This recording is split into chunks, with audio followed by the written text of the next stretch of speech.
everyone. My name is Alicia Udaskin, and I'm a director at JVS Jewish Vocational Service, and we're located in East Orange and in Montclair, New Jersey.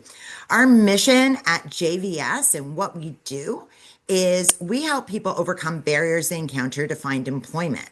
And JVS Job Seekers webinars, which this is one of, is really generously sponsored by the Jewish Federation of Greater Metro West and by Project M. This morning, we have such a treat for you. We're welcoming back Jody Murnick we heard from our last survey, and that's why the surveys are so important, everybody, to complete. They only take 2 minutes. We heard from the last one after the last time Jody spoke. You guys want more of Jody and you want more of AI. So here we are. Jody Murnick is a certified coach with 25 years of experience in recruiting, sales, brand management, and consulting. Her background spans startups, Fortune 500 companies, and boutique agencies, and she brings the added perspective of being a mom of three. Jody works with college students, young professionals, and professionals at all levels to strengthen their storytelling, networking, and job search strategy. Known for her warm, candid approach, lots of resilience and patience, she blends marketing expertise, coaching tools, and real-world insight to help individuals navigate an unpredictable job market and step confidently in what comes next. Delighted to welcome Jody, and you guys are in for a real treat here. So over to you. Okay, great. I just saw someone pop in and say, I'd like the speaker view, please. That's something you have to do on your own. You have to click on speaker view in the top corner under view. I think you can change your view to whatever you would like. I'm Uh, going to pin you. Keep going. all right. So we're all feeling a little more resilient this morning. Um, we're going to talk about resilience from the perspective of the job search today. Um, if you've sent out applications and you've heard nothing back, it does not mean you're doing it wrong. It means you're doing it in a very challenging job market, and you're doing it at a time where the market is really inefficient. So, today we're going to talk about the things you can control and how you can change that equation. We're going to cover three things. We're going to talk about your mindset, your system, and your tools. Specifically AI tools that you can open your phone today and start using before you go to sleep tonight. So let's jump right in. And I want to start where most people don't, with what's actually going on in your head. Because if your mindset is working against you, there's no resume tip on the planet that's going to help. Um, what is a mindset? Let's throw some ideas in the chat. How would you guys define a mindset?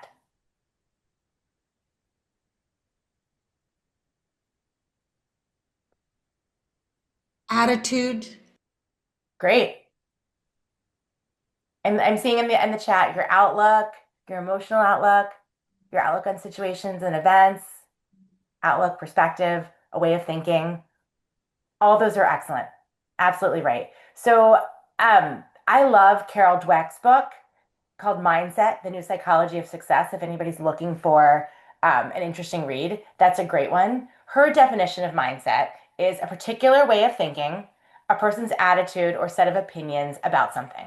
So you guys know exactly what it is. Mindsets are made up of beliefs, both those you're aware of and those you're unaware of. They guide and affect how you think, how you see, and how you do things. So they're really, really critical. And changing your mindset, according to psychologists and peer reviewed studies, has a profound effect on your outcome. So here, oops, I just lost something. Hold on. Hold, please. I just moved something. I tried to click on the chat, and I might have expanded my tech abilities. Hold on 1 second. I'm gonna have to stop sharing for 1 second. Stop sharing. Okay. See, we're all practicing resilience still. I am trying to go back into my view of this now. Okay. I'm gonna share with you guys.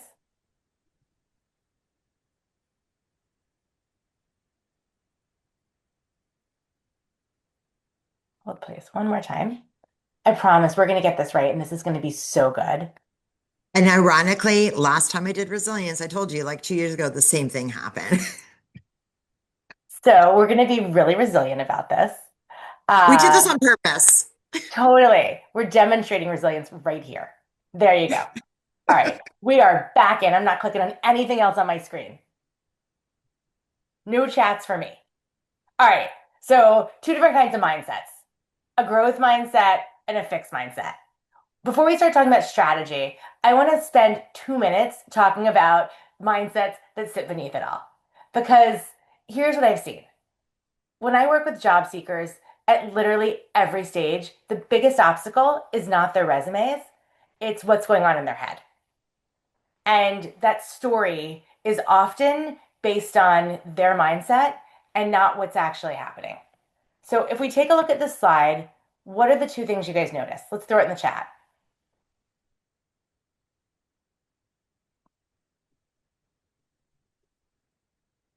If you think you can, you're right. If you think you can't, you're right. Your attitude makes all the difference. Absolutely. Elisa, can you throw the name of the book in the chat? For somebody asked for it. Um, it's Carol Dweck's book, Can you say Mindset. that again? What was your Uh, question? somebody asked to throw the name of the book in the chat. For fear of Okay. losing everything else on my screen, I'm not going to type anything in the chat. Yes. Tell me what it is. The book is it's Carol Dweck is the author, and the book is called Mindset. I put it in for you. Oh, Awesome. thank Thank you, you so much. Rachel. Thank you so much. No problem. Okay, challenge. Impossible to learn from feedback since you get no feedback in the recruitment process. I understand that completely. Okay, so here's the thing. Same person, two circumstances, completely different outcomes with different mindsets. A fixed mindset says when things get hard, you should avoid them. When you hit an obstacle, you should stop. When the effort doesn't pay off immediately, it never will, so it's not worth it. When someone gives you feedback, they're probably wrong and you should ignore it. And when someone else succeeds, it must be at your expense, right? That's a fixed mindset. And for sometimes when things get overwhelming, that voice becomes much louder, especially in the job search. The voices say things like, I'm too old for this. The market's moved past me. I've sent out 30 applications and nothing. No one's interested in what I have to offer. I must just not be hireable. But that's not the truth. That's a fixed mindset. And doing what it says, and it's sort of doing what it does. It's trying to protect you from risk by talking you out of trying. But now, if you look at the right side, the growth mindset doesn't pretend the challenge isn't hard, it just responds differently, right? This is what matters most. The challenges come from moving forward, not from moving away from them. Obstacles are part of the path, not proof that there isn't one. Effort isn't how, effort is exactly how mastery happens. And feedback is information, even when it's not the feedback we want to hear. And when someone gets a job you wanted, you get curious. What can you learn from their experience? And here's the line that matters most at the bottom of the slide. I'm actually going to read this. A fixed mindset plateaus early and confirms a limited view of the world. A growth mindset reaches higher levels because that's where you're headed. So you're not plateaued, you're just in the middle of a hard chapter. And that's not the same thing. I recently read a quote that I love. When you need to run a marathon, the universe gives you running shoes, not the trophy. So the search that you're in right now is like a marathon, and it's going to require you to try things that don't work and hear feedback that stings and keep going. The growth mindset isn't about being positive. I'm not spewing like sunshine and rainbows. I get it. But it's about being willing and open, willing to update your approach, open to learn something new, and stay in the game long enough for the right opportunity to find you. So today we're going to practice learning something new with AI, and that's why we're starting here. Everything else is going to build on this idea. So I'm going to ask you guys all today for the next hour or so to embrace a growth mindset and go with us on some of this AI stuff. And some of it I'm even going to tell you is tricky. I'm still learning. I'm going to tell you about bugs in things and prompts that are here right now that I found in the last 24 hours. It's not perfect, but the learning piece of it is worth it. So let's get started. Okay. Now you understand these two minds, and you can see which one serves you in your job search and which one doesn't. And here's the thing. The fixed mindset doesn't show up because you're weak. It shows up because you're overwhelmed and the job market's tough. And that feeling can easily trigger fixed ideas. But here's the thing. That's not fixed. You're not stuck in that mindset. You can decide right this minute to change it. So that's really important, and I want to acknowledge that before we go any further. There's so much in this job search that is completely out of your control, but your mindset's not. That's something you have total control over and can change at any moment.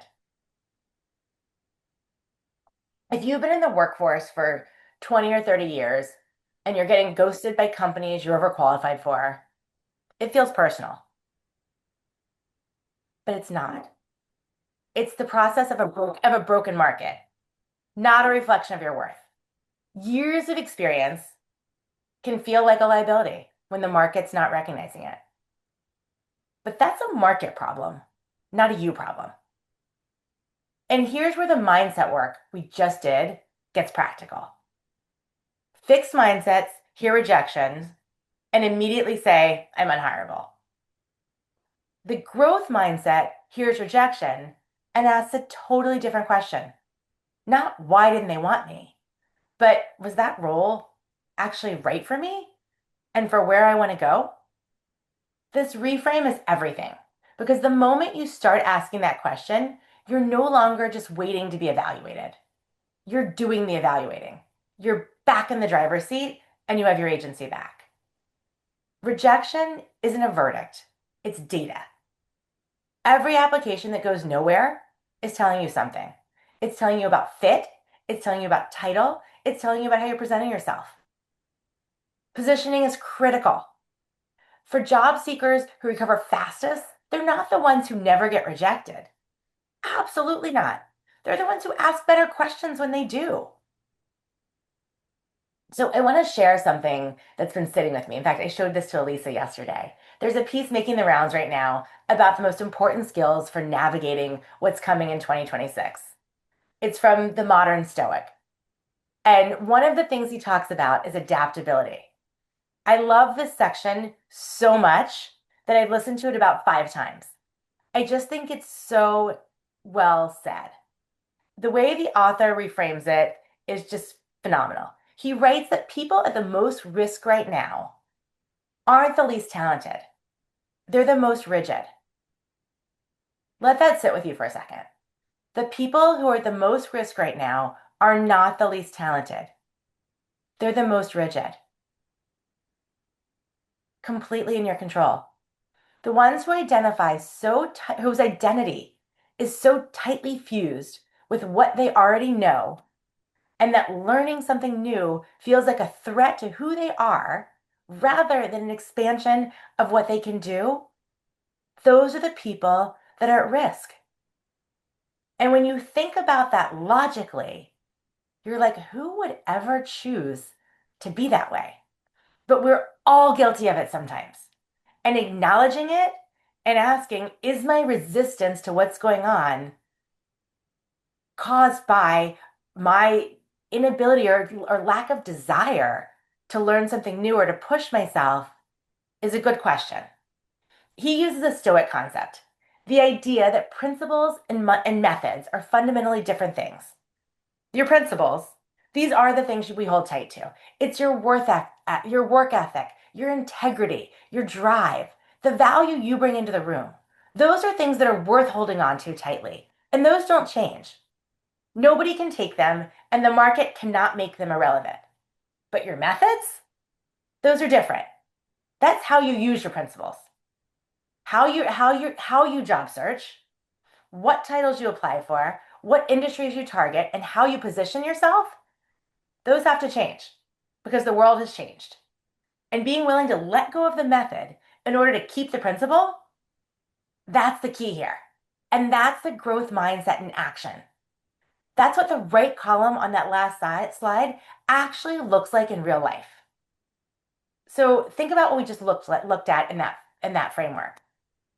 The fixed mindset ignores feedback and gives up when obstacles appear. The growth mindset learns from feedback and persists through setbacks. It's not a personality trait you have or you don't. I want to make that really clear. I'm going to say that again. A growth mindset or a fixed mindset is not a personality trait. You're not stuck with it. It's a choice. One you make every single time you face an obstacle. You get to choose, how do I want to handle this? You're not starting over, you're updating your approach. And that is wisdom. Today, I'm going to give you some tools through AI to start making that choice a little easier. But first, you have to be open to using some new tools. So I know you guys are excited about those. We're going to jump right in with our first one. Okay. So one of the challenges, and Elisa's going to be my guinea pig here. What we're going to do is we're going to use some Claude. And we're gonna use prompts to show how Claude can help. So Elisa, I'm gonna stop screen sharing so that you can screen share, and then I'm gonna talk you through these prompts. Okay. So the idea is we want to make this practical. Most people see a career transition as a version of the same problem. They don't know exactly what they should be searching for, especially if your title doesn't translate neatly, or you've been in the same industry for decades. AI is remarkably good at helping you brainstorm and solve for this. Not because it knows you, but because it can analyze your background in a way you can't. It's not emotional. It surfaces patterns you can't see because you're too deep inside your own story. So here are 4 prompts. They're not hypothetical. You guys can actually, while Elisa's doing this, you guys can open Chat or Claude, and I would encourage you to, and do it on your own. And I'll be curious to hear what comes up for you. I see there's some questions. Yeah, I was thinking, Jody, that maybe we should not get through, but hear what you have to say because you might be covering off. Write your questions, guys, in the chat. Benjamin is going to be taking note of everyone's questions. We'll go in order. And let's go through the presentation because we got a late start and everything, and then we'll answer the questions. Unless it's completely pressing. What do you think, Jody? I think that's totally fine. Sorry, I was reading a very long note Okay. in the chat. Okay, so Benjamin's going to look at the chat. Presentation. Benjamin's is going to go through the chat and keep track of the questions because Jody may cover them as we go through this, and then we'll get to them. Okay. What do you want me to do? Let's start with the first prompt. You're going to paste your resume. Elisa, do you have one you can paste quickly for us? Hold on. Oops. So here, you guys can do this. No, I'm getting it. I'm getting it in 2 seconds. Okay, no worries. But while you're getting it, everybody else can do this because everybody else probably has their own resume on their laptops, right? So pull up your resume, and I want you to copy paste it into Claude or Chat or whatever you want to do. And I understand that for the unpaid version of Chat, you only get 2 uploads a day. So this is worth it. And once it's in there, though, you can continue to use this for all the other prompts. You're just going to stay in this one chat. So you want to paste your resume and ask, what roles are you qualified for?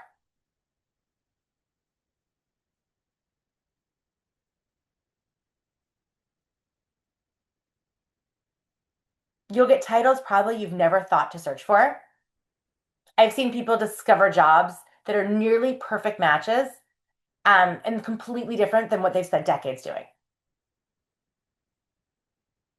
Because in the last few decades, roles have changed tremendously.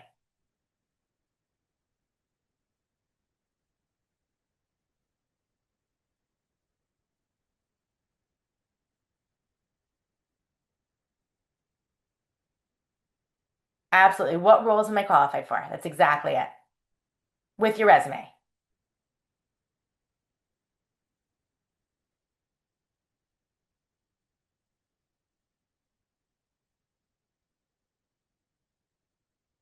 Okay, this might be a question people want to know. Do I put in I have to copy my whole resume. It's in a PDF. I can't just like add a PDF. So I'm trying to just like scroll down on my computer Oh, you what should I'm be able to having drag trouble. over a PDF. It won't let you.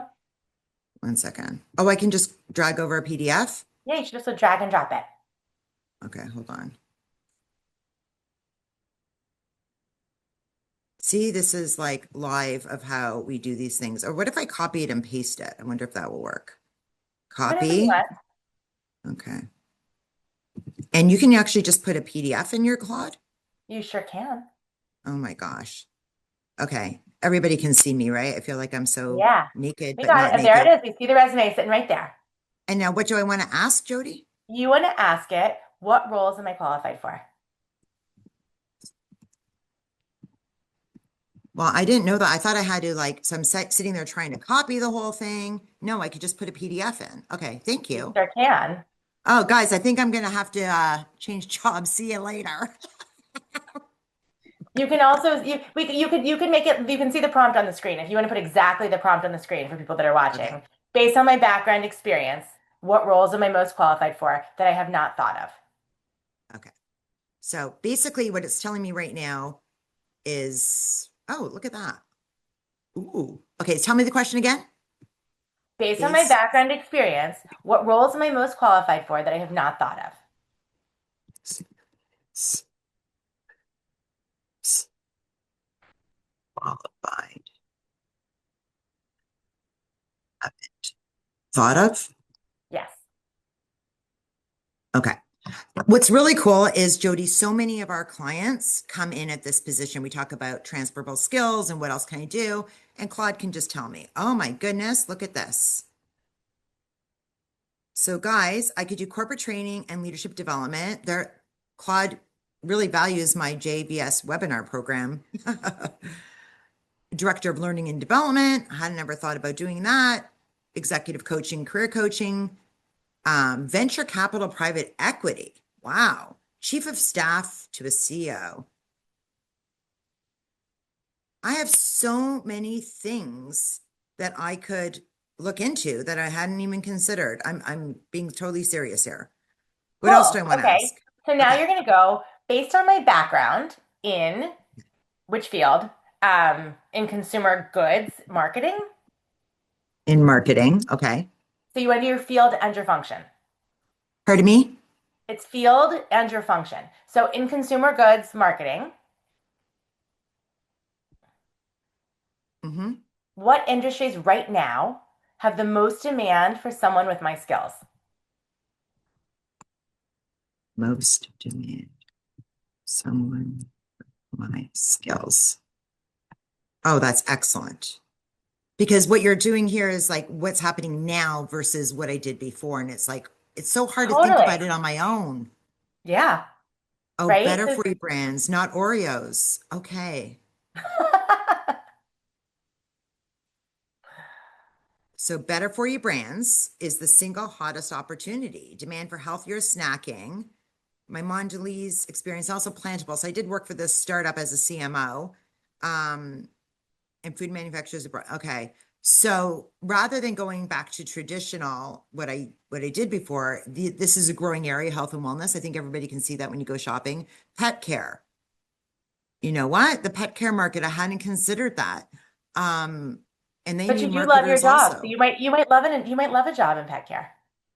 I probably would, and I didn't put it. Claude doesn't know yet about my new dog. And yet, but what it's telling me is that actual data that this is a growing area.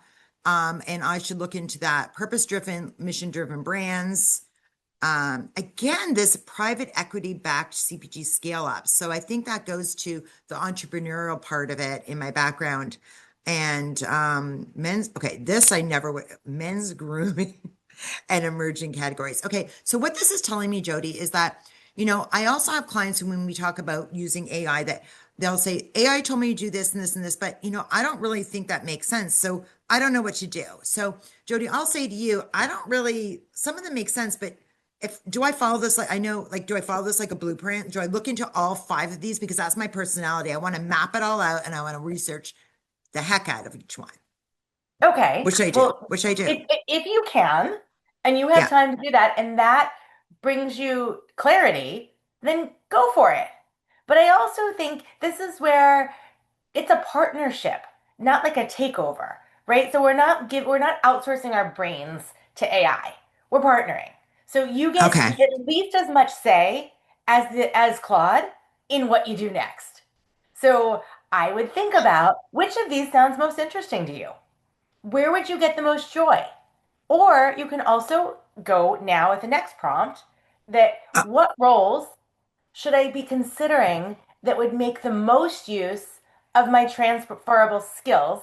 And now I want you to pick the three things just off the top of your head that you think you're best at, right? This is where you're saying, based on what my transferable skills and the ones I either A am best at and likely like to do about most, right? Most of us like to do the stuff most that we're really good at. So pick 2 to 3 things that you're really good at.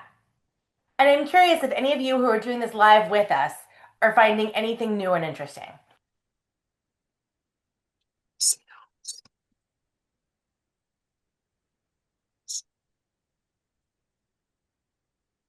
I'm going to do something a little different. Okay. Um, because I want to, from what you're saying, you said this could be about me, not about what Claude or anybody, my Claude assistant Jody Murnick is saying. So at this point, I want to know which role should I be considering based on my transferable skills and where there's real job market demand because I really need a job right now. And Okay. so for me, what's really important is out of all these areas, and which companies are hiring for these roles, Great. these ideas, because I want to jump now to something concrete and like, to get to Well, that company. Am I yeah. going too fast? No, you're not at all. I would actually say, I think you did it Okay. fine. I think the other piece of it is you sort of have those two pieces of information now in this chat, right? You have the market demand and you have roles you haven't thought of. So Yeah. another way to say this might be now put these two pieces of information together, combined with these are my transferable skills. What are the best opportunities with all of this information on the page? Okay. So basically I would ask with all this information you gave me, because I'm talking to Claude, Yep. gave me, what are my best chances? Like what do I say? What are my What what are is the roles I should be considering? where I'll be the strongest candidate? What are the Yes. roles I should be considering where I will be a strong competitive candidate? Because Right. again, I think that's part of everything that we're doing here to explore is that things are changing so rapidly in the marketplace. It's not my fault. It's like the market's fault. So, but I need to position myself as a strong competitive candidate. So where can I do that? And then there might be that Hang I on need to one do some second. I want to ups. interrupt you, Oh, Lisa, before you hit go, because I know you're go. quick on the trigger there. Yeah. Before you hit go, I want you. Here's the piece. You know, right? You know, based on what's on your resume, what you're really good at, right? You know the pieces of your resume that are the strongest. Okay. So I would just want you to highlight like one or two of those things, right? Because that's what's also going to help. Claude's going to tell you based on your resume, this is what you should do. But if you don't know, if Claude doesn't know which things you're really good at, right? Like you might have data analysis on your resume, but you hate data analysis. Okay. So this is where you're really challenging me to tap into that growth mindset because I have a lot of imposter syndrome. right? And I haven't done these things in a while. So I'm like, oh, am I still good at it? It's been a long time, but I want to go back to it. By the way, everybody, I'm not leaving JBS. I'm just using this as a um, so, I mean, because, and I think the reason I'm using this example is because a lot of the people on the call are maybe going through something similar where I had this career for 20 years, did some marketing, did other things in between, but I want to go back to it, let's say, but I'm having like imposter syndrome. Was I really good at it? Could I really do it? I have people who are clients who are re-entering the workforce now after taking time to care for their family or caring, doing different things. And it's like, am I too late? Am I too late? Because have I lost those skills? So I'm worried about that. And I'm nervous. That's why I didn't want to write this down. I ignored you, Jody, and tried something different. But the thing is that you're telling me is have that growth mindset and just go for it. Can I hit enter now? Yes. Okay. So That's that's the really, whole that's thing. such a good point, Elisa. And I Yeah, know a lot when I work with people, there's a lot of times where I'll say, great, let's talk about your strengths. And the first thing they want to say to me is, nah, I don't really have any. exactly. Right? So I kind of felt like an imposter writing those down because that was the old me, Yeah. and 10 years, 9 years have gone by. And can I still do this? I don't know. Yeah. And again, so many of my clients and people are in this situation, but look at this. Okay, I'll see you guys later. All I'm leaving right, we're gonna do nonprofit. one more. And I'm realizing now the challenge of what we're doing. We're having another tech challenge that I didn't realize. I can see the prompts because they're on my presentation that I can still see, but you guys can't see them. So you can only see what Elisa writes. Okay. Okay, so I'm gonna read you the last piece of it because I think this is really, really critical. By the way, pause, commercial break. Jody, everybody's going to be asking. We will be giving you guys a takeaway. I'll be emailing it by tomorrow morning at the latest, tomorrow morning with the key prompts. So don't worry. And also, we have this recorded. So I just want you guys to know it's okay that you don't see it right now. Go. You told me Okay, right. the last one, and this is a big one because I know people think this. What are the skills and experience gaps between the jobs I'm targeting and my own background? These jobs, Okay, target, and my own background, but don't hit enter yet. okay. Take me step by step. Suggest ways I can close those gaps Gaps. Yep. through things like online courses or other options. Please give me some guidance.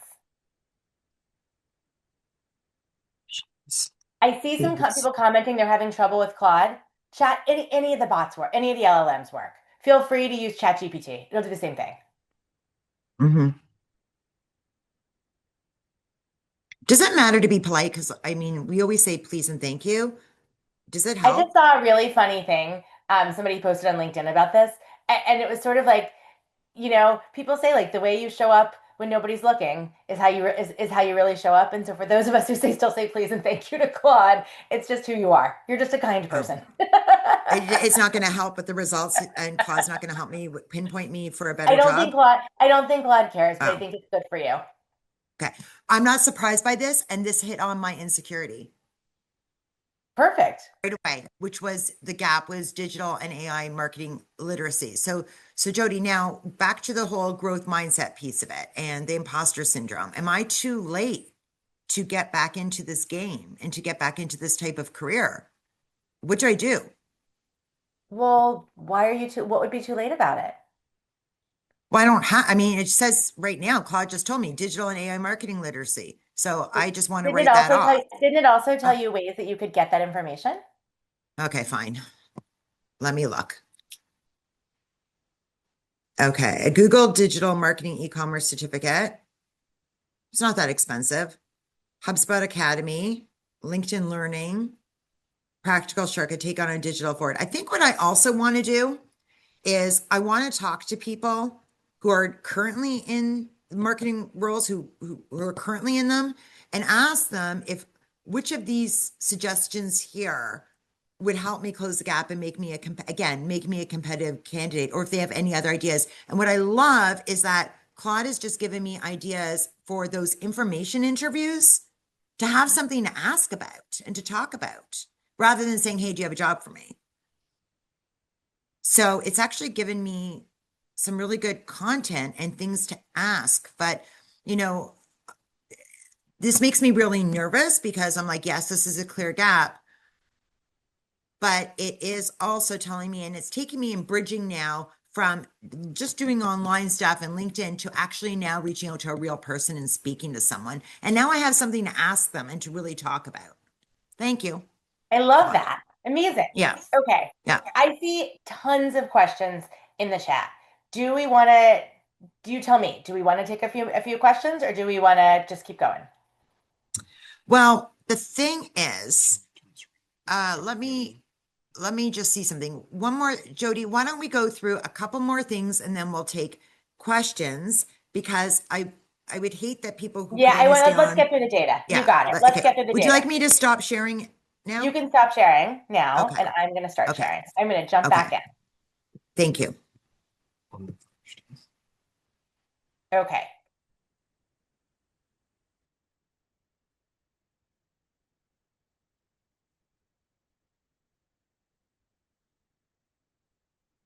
Okay, wait. That's not what I wanted to share. Stop share.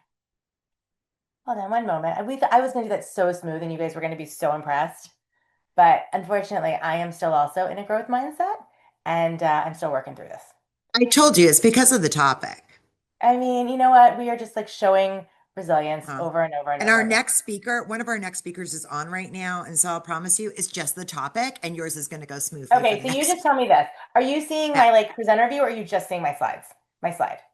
No, I'm seeing your slide and your presenter view is floating when you move it on top. Okay, great. That's not what I want to do. Yeah, now it's gone. Yep. Okay, hold on. Stop share. Everything's all over the place. Oh, that's not where it's supposed to go. Okay, so while Jody is doing that, guys, LinkedIn, While like I'm doing this, there are so many. So there's Claude, there's ChatGPT. I saw somebody ask the question about is it worth it to have the paid version of Claude?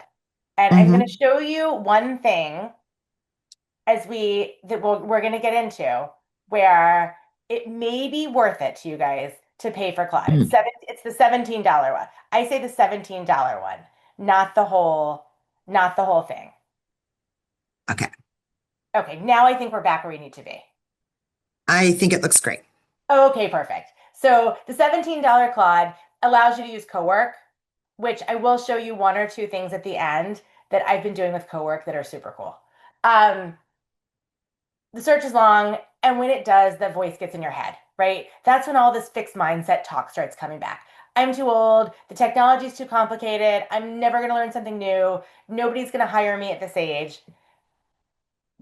That's the challenge here, right? And so we're going to deal with that voice directly now. So here's what I want to do this little exercise. This is our 3-column reset. You can just take a piece of paper and write this down. Self-doubt is not a character flaw. It's actually a stress response.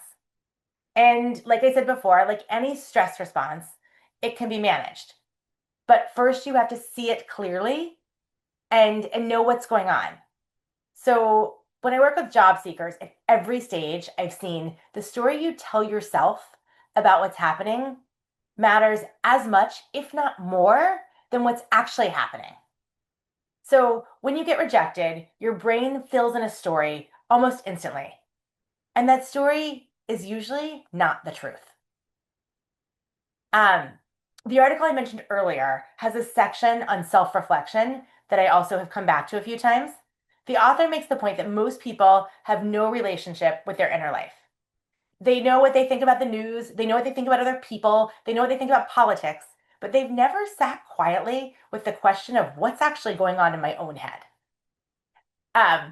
For the history buffs here, he quotes Marcus Aurelius, who would review each day every night and ask where he fell short of his own standards, not to punish himself, but to see clearly. The compass analogy is powerful. A compass doesn't judge you. It just tells you where you are so you can correct course before you've gone too far in the wrong direction. And this exercise we're going to do is a compass. So we're going to start with column one. I got rejected from a role I really wanted. Okay. So I want you guys to write one down, whatever you want. The next piece is what I told myself. A more accurate, what I told, and then a more accurate story. So if you look at this example, I got rejected from a role I really wanted. The story the inner critic tells is I'm unhireable, nobody wants someone at my age. The more accurate story, the role had 400 applicants. I made it to round two. That's not a failure. It's a near win. The rewrite isn't a denial. It's accuracy. And just because it's not exactly what you initially went to doesn't mean you were right the first time. Right? The more positive view is not always the optimistic, shiny view. Sometimes it's actually more accurate. Um, so let's try it now. Your turn, the your turn row is not homework. It's for right now. So think of a rejection or a moment this week that hit hard. And I want you to write it in. What happened, what the critic said, and what's actually true.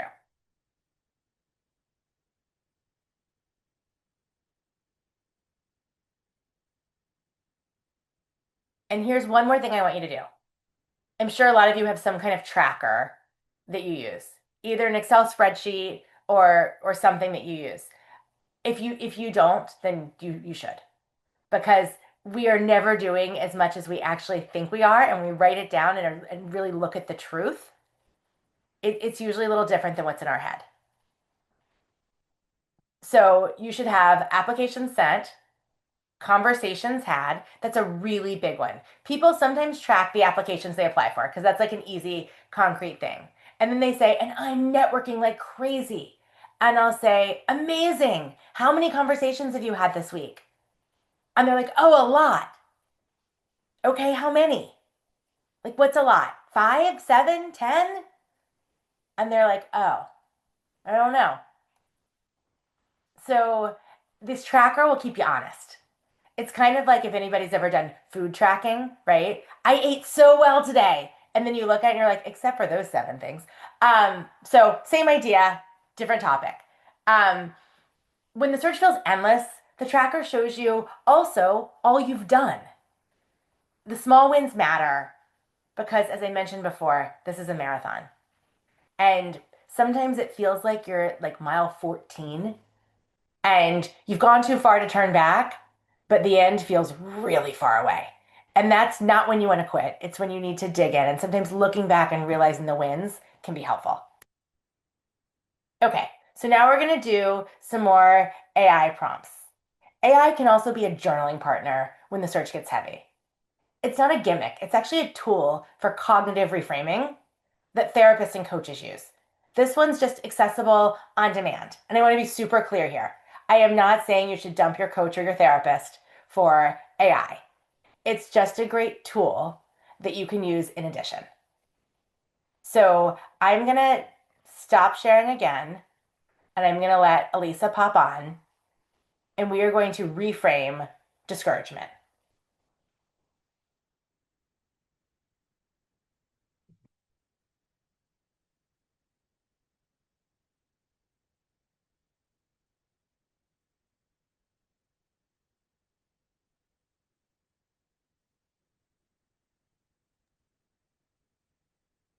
So after a hard week, you're going to paste what happened and ask AI to help you to find a more honest, forward-looking story. Not like toxic positivity, but something positive, honest reframing. Oh, Okay, so what do you want me to write? Oh, go I ahead. want you to write, I'm feeling discouraged after, and I'm just going to put the situation for you. I got rejected from a job I really wanted. Help me reframe this in a way that's honest, but keeps me moving forward.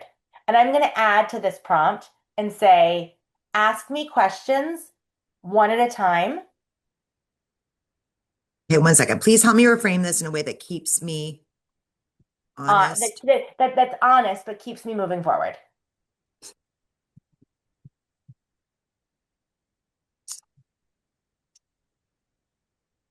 Take a step at a time. Um, Ask me questions one at a time to make sure you understand the full situation.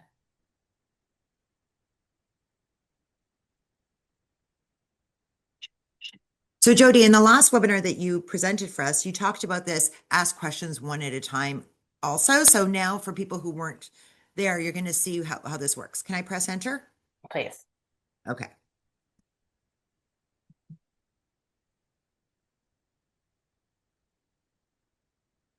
Okay. Can everybody see this? I'm really sorry rejection stings, especially when you're dealing with one in the role. Before I can help your Yeah. frame, can you tell me what was the job? How far did you get in the process before you were rejected?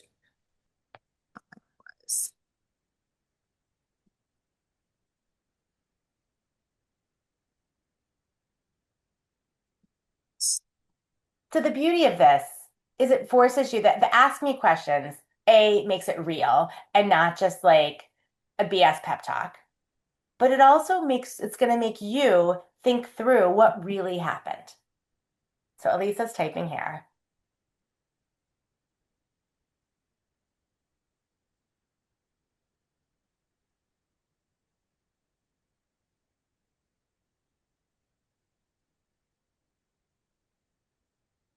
Okay.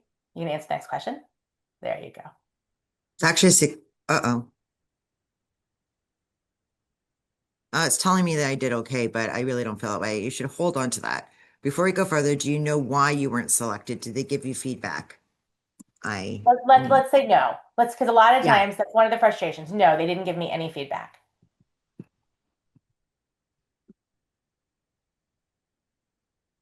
which is very common.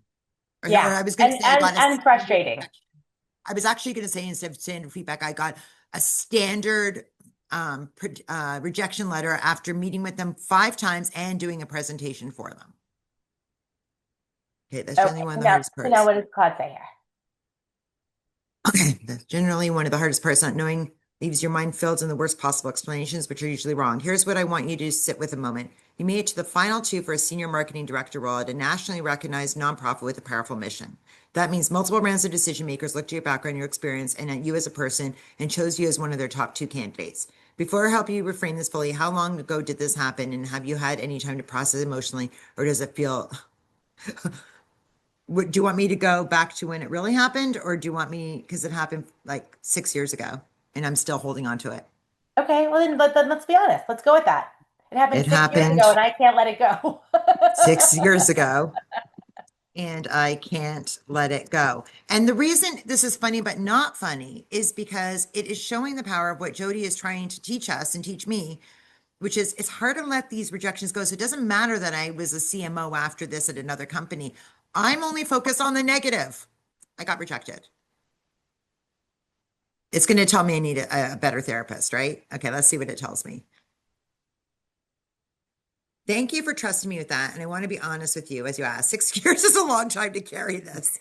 That tells me this rejection isn't really just about Girl Scouts. It means something deeper to you. So I want to ask you directly, what was it about the specific job that made it feel so important? What were you hoping it would give you to say thing? And so I don't think we have to continue because to share this, but for me, I think why it sticks with me isn't that I wanted the job so much, Jody. And everybody, it's that they didn't get back to me properly, and I put so much effort into it.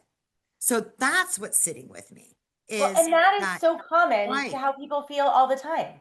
You know, Oh, that is so not unique to you, right? Like that's just like yes. that's such a real thing. And I think sometimes forcing you to write, when you have to say that even by yourself with Claude, being honest, right? That like this is sitting with me for a long time.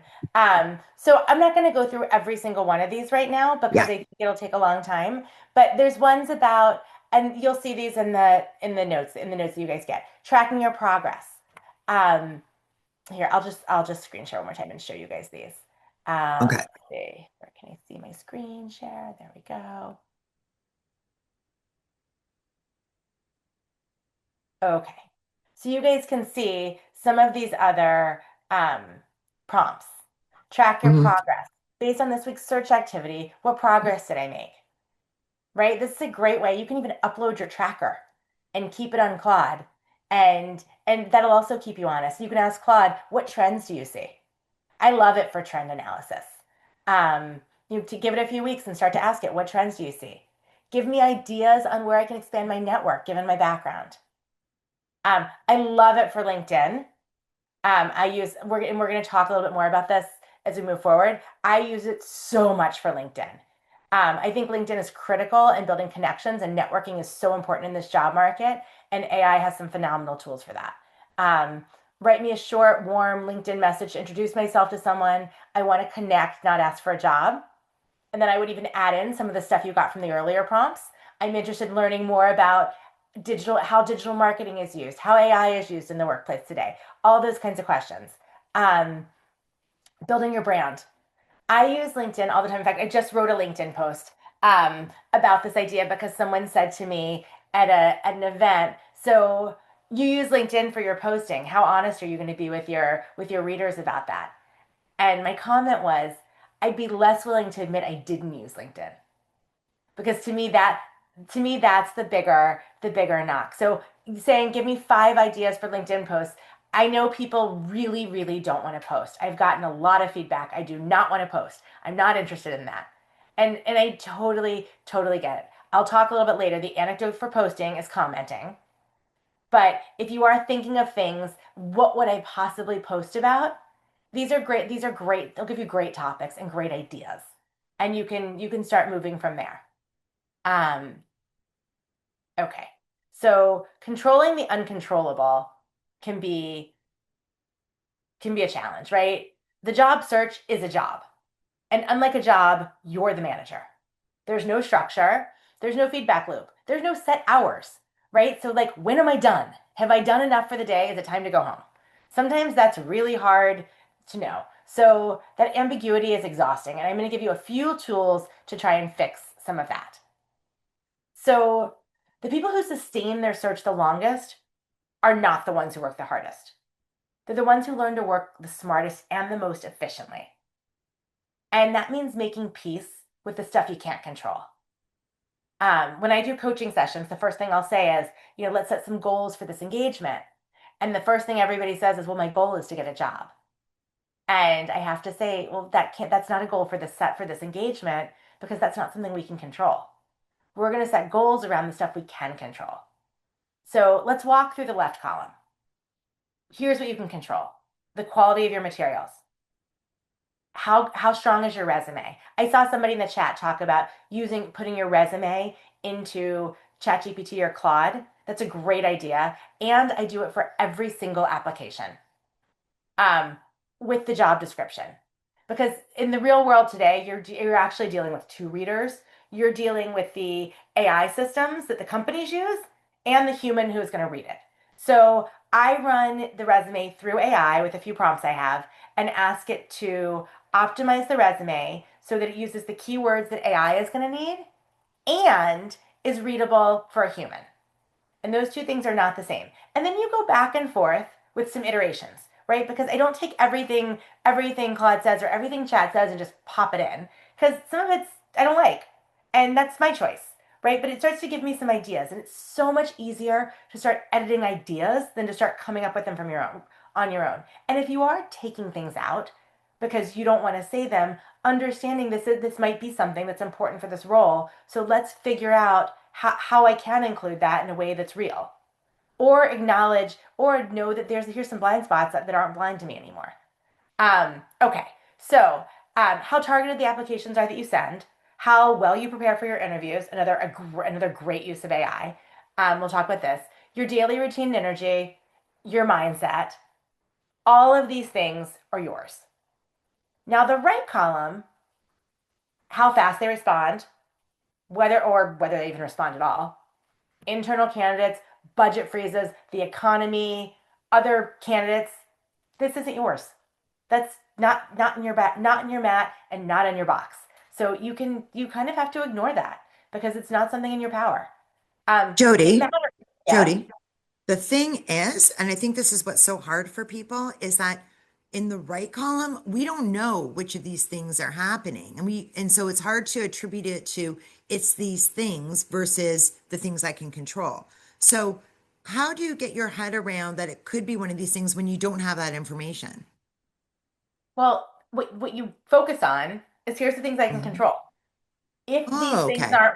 If these things aren't working, Hmm. these other things are not my responsibility.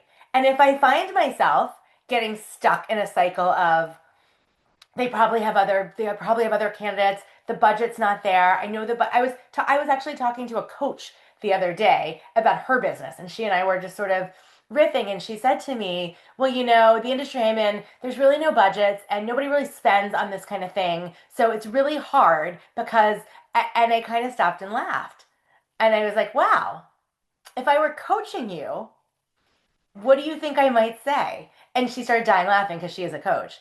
And she was like, none of those things are my responsibility. I was like, well, none of those things are your responsibility.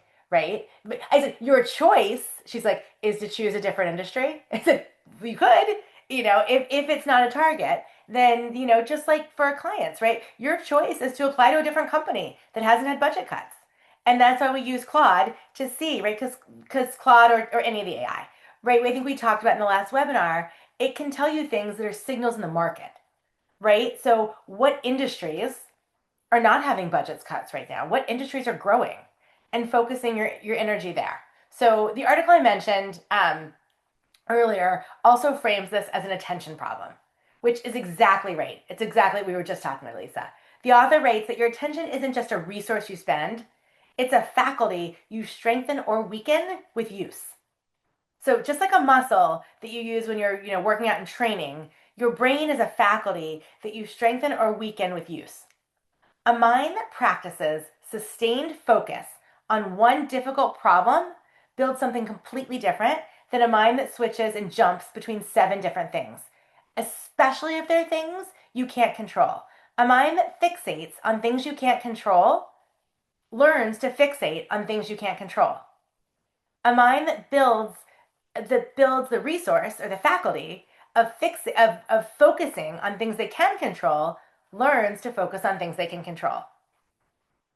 So the job search equivalent is the person who spends 2 focused hours on targeted applications and 1 focused hours on interview prep is building something. The person who spends 8 scattered hours refreshing job boards and spiraling about their inbox is actually depleting something. So you all know this. I'm sure you've all heard this. Where your attention goes, your energy follows. So exactly what you said, Elisa. Put all your energy in the left column.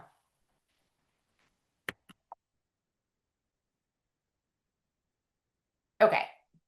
So job searching in 8 scattered hours a day,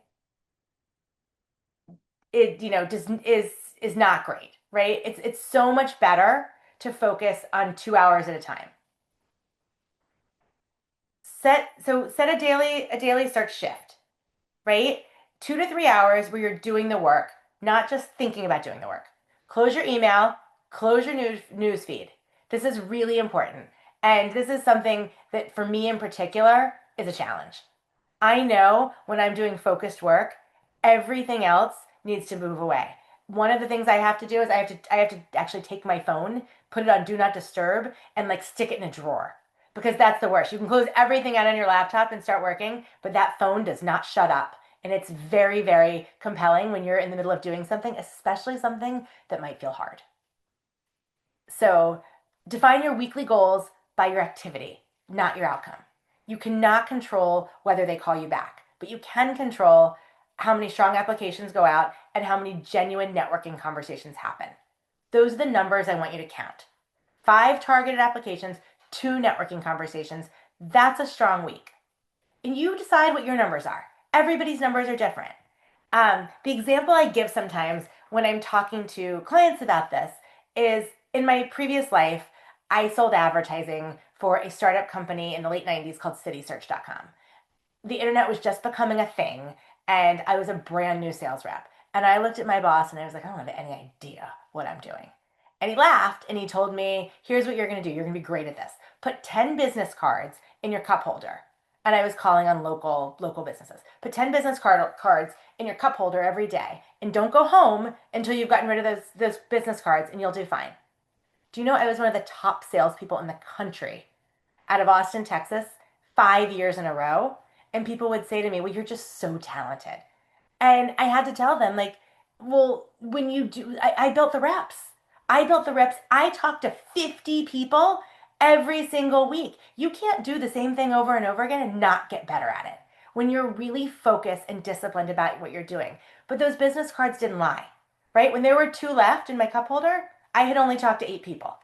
So I tell people all the time, think about what's your thing. What's your 10 business cards? It doesn't have to be 10. You get to choose the number. But whatever your number is, commit to it and then figure out a way that you can make sure that you're actually doing it.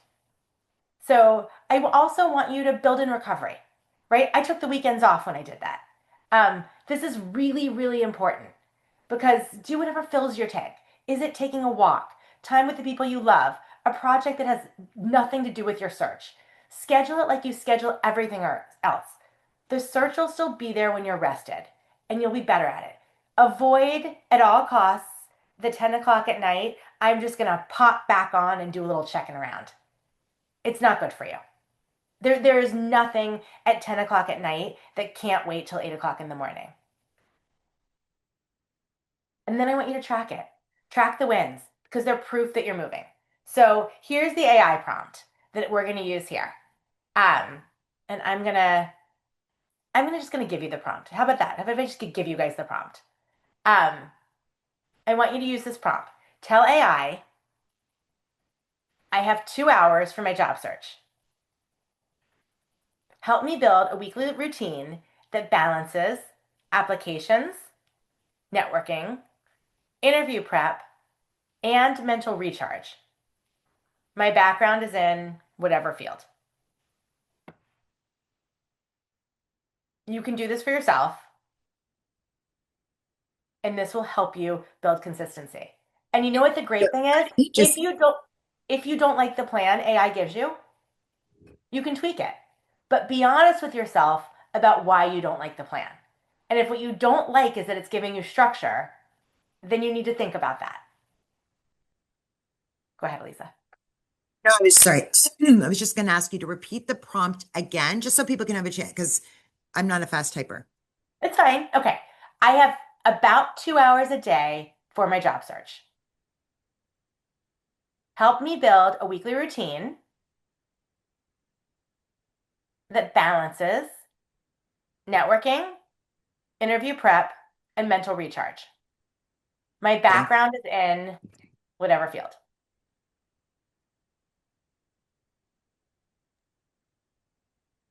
Hey, Jody, you left out applications. Oh, sorry. I thought I said balances. I'm sorry. Thank you. Help me balance applications, networking, interview prep, and mental recharge.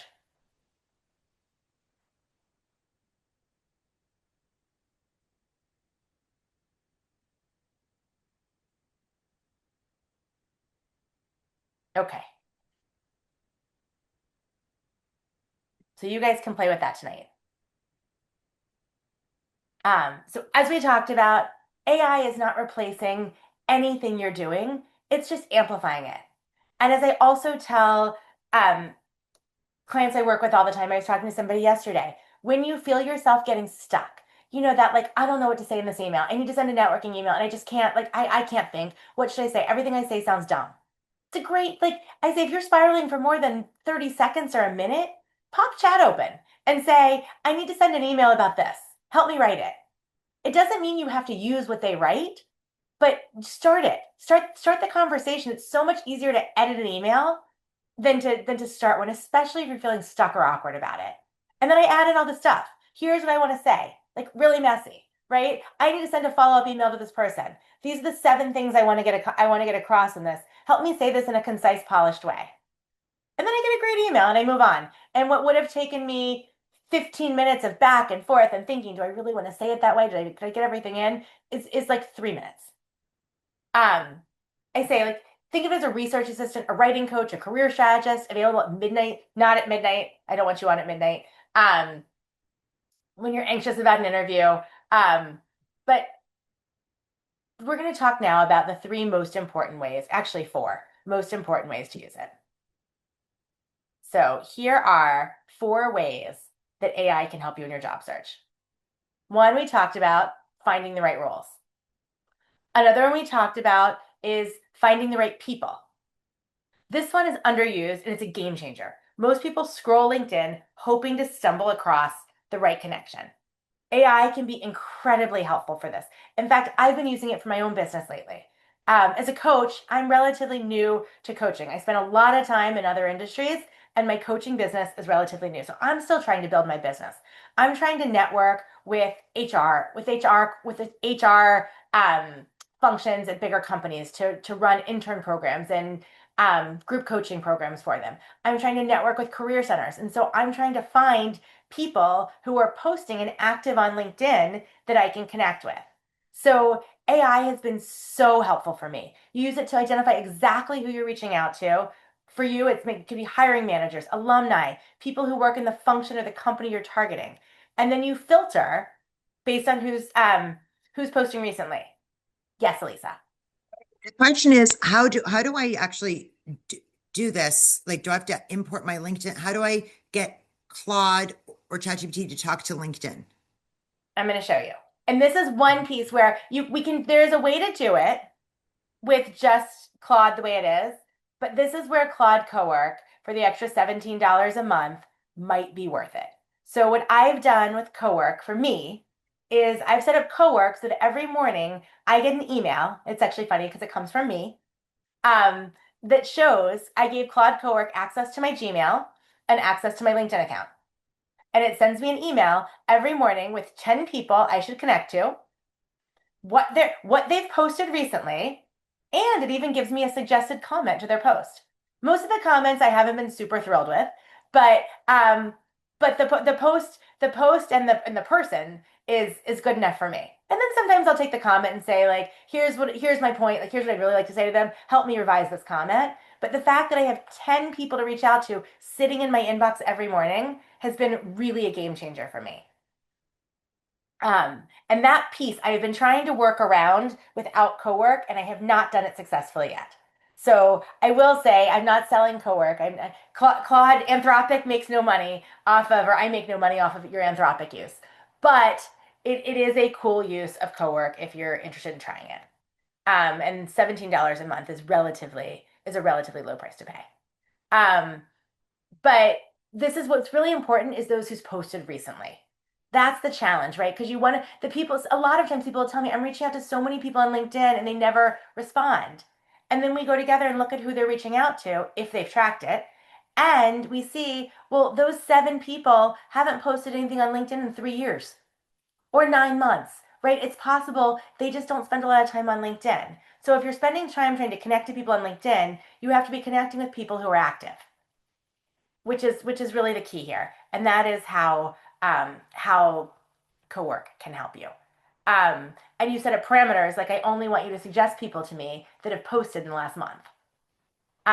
So it can also help you with interviews. Most people work on interviews in a vacuum.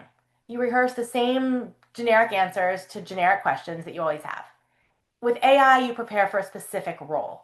So when I'm working with a client, a lot of times I'll say, like, let's do this together, right? Let's put your resume and the job description into one of these different, usually I'll use either Claude or chat. My chat is paid, so it's not public, it's not as public.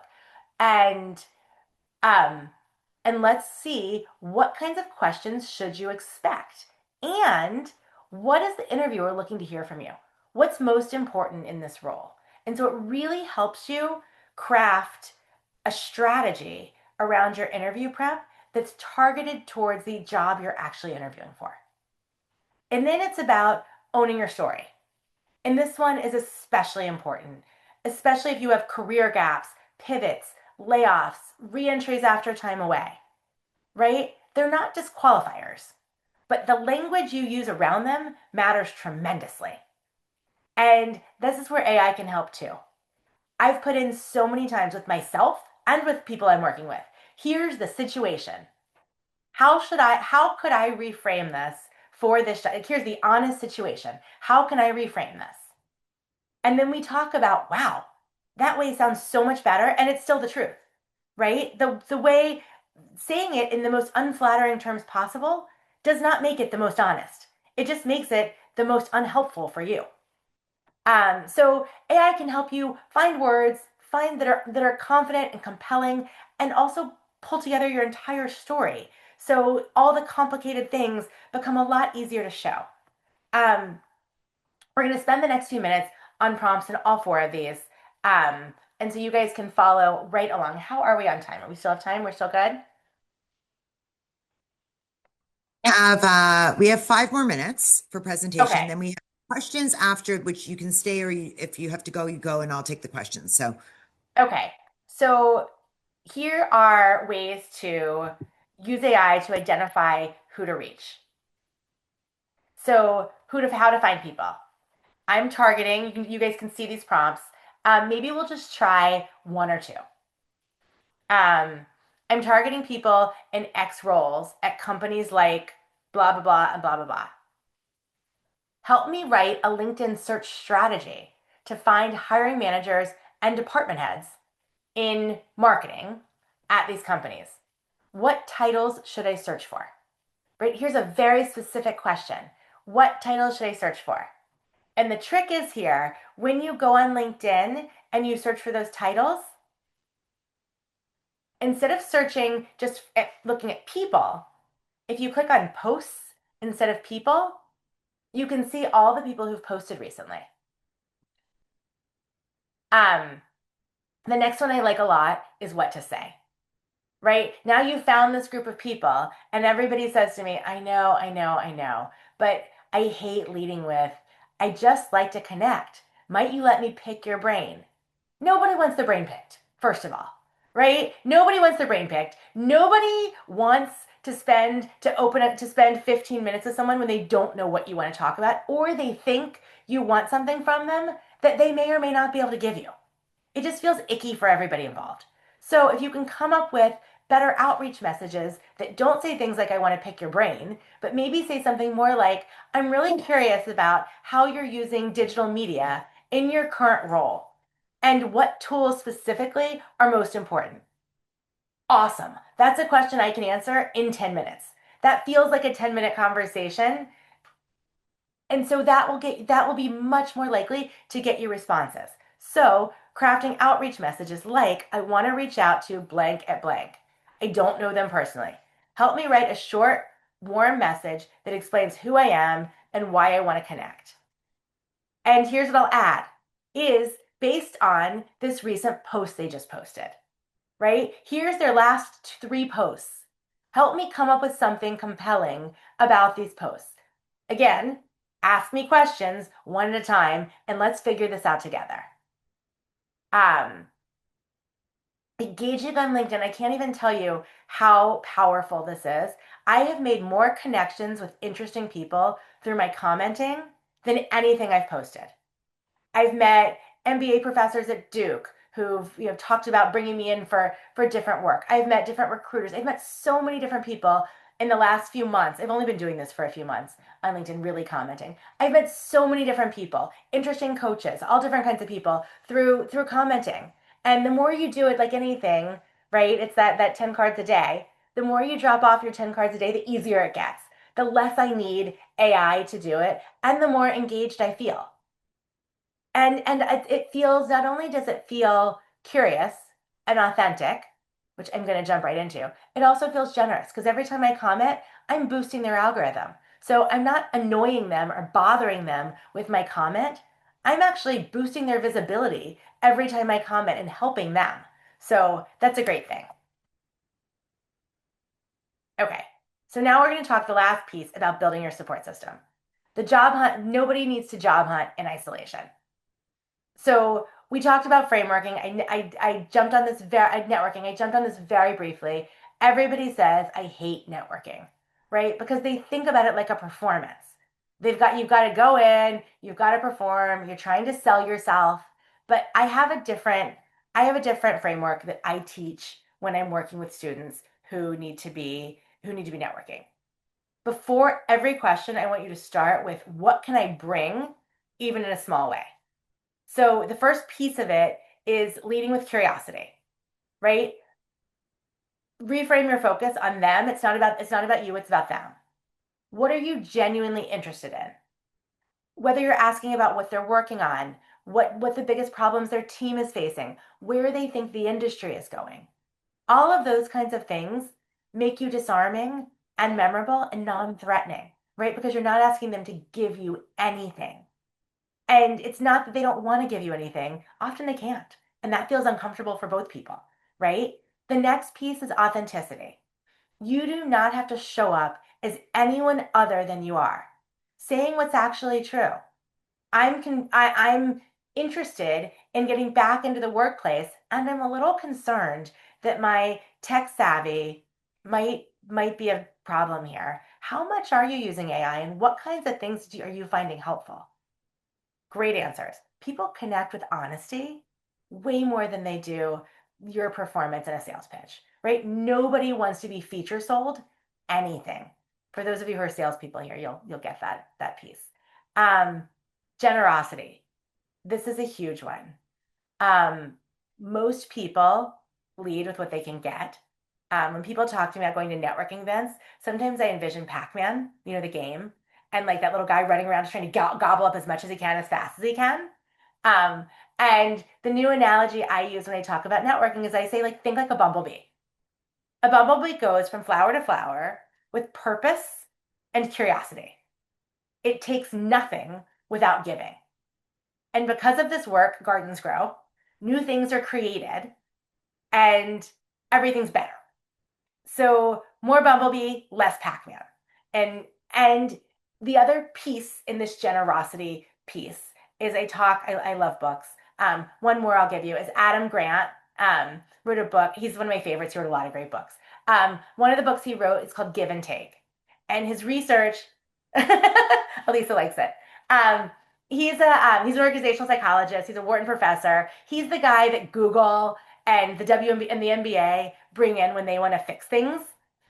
He's amazing. So he did some research on organizations, and one of the things he found was that the most successful people in any field were not the most aggressive or the smartest.